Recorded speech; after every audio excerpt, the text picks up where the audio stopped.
राधे राधे महाराज जी।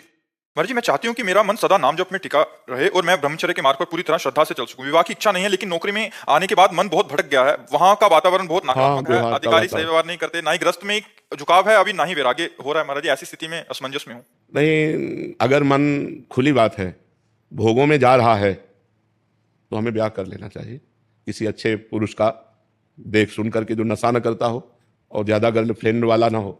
ज़्यादा शब्द का इसलिए प्रयोग किया कि जैसे हमारी कोई गर्लफ्रेंड है, हमारा ब्याह तय हो रहा है, पर हमारी उससे आसक्ति नहीं है। अब जब हमारी पत्नी आई तो हमने सब गंदी बातें छोड़ दी और अपनी पत्नी से प्यार किया, तो बात चल गई।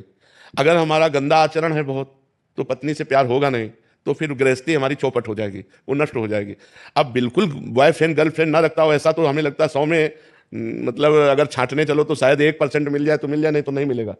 नहीं तो आजकल उठ के चलना नहीं आता हो, गर्लफ्रेंड बॉयफ्रेंड बनाना शुरू कर दिए। तो इसलिए हम लड़खड़ाते हैं इस बात में कहने में कि बॉयफ्रेंड नहीं है या गर्लफ्रेंड है। तो बहुत समस्या ये है कि शुद्ध वर मिल जाए या शुद्ध लड़की मिल जाए, ये बहुत बड़ी बात है आज के समाज में। तो इसलिए कि ज़्यादा जो गर्लफ्रेंड बॉयफ्रेंड आदि के चक्कर में फंसे बच्चे हैं, इनकी आदत खराब हो जाती है। ये फिर नियम से नहीं चल सकते, एक पत्नी व्रत नहीं रह सकते, एक पति व्रत नहीं रह सकते, जिनकी गंदी आदतें होती है। तो अगर अपना मन भोगों में जाता है तो मुझे लगता है फिर ब्याह करना चाहिए। लेकिन जो विवाह के बाद क्रियाएं होती है उससे भिन्नता आती है। अब ये अपने को देखना है कि यदि हमें संभोग नहीं चाहिए, खुली बात है, तो हमें ब्रह्मचर्य से रहना चाहिए। और यदि मन ऐसे, हम शरीर से तो कुछ नहीं कर रहे लेकिन मन से गंदा चिंतन कर रहे हैं, सबसे बड़ी हानि होती है।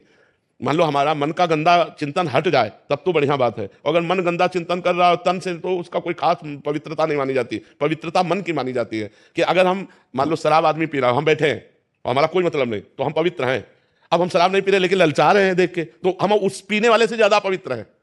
ये शास्त्रीय नियम है कि अगर हम क्रिया कर रहे हैं लेकिन हमको घृणा कभी ना कभी हो जाएगी उससे, लेकिन हम आसक्ति व चिंतन कर रहे हैं और क्रिया नहीं कर रहे, तो कभी वैराग्य नहीं होगा, क्योंकि वो वासना अंदर बैठी हुई है। तो हम ये देखते हैं, अपने हृदय को जांचें कि यदि मेरा हृदय ऐसा कि मुझे पुरुष का सहयोग नहीं चाहिए, तो फिर ब्रह्मचर्य से रहना चाहिए, किसी भी भुलावे में भटकावे में नहीं आना चाहिए। और अगर ऐसा लगता है कि हम कहीं फिसल सकते हैं तो फिसलना नहीं चाहिए किसी सच्चे, ऐसा नहीं कि नहीं है, एक से एक सुंदर परिवार, वैष्णव परिवार, सात्विक परिवार है, किसी का वर्ण करके अपना जीवन निर्वाह करना चाहिए।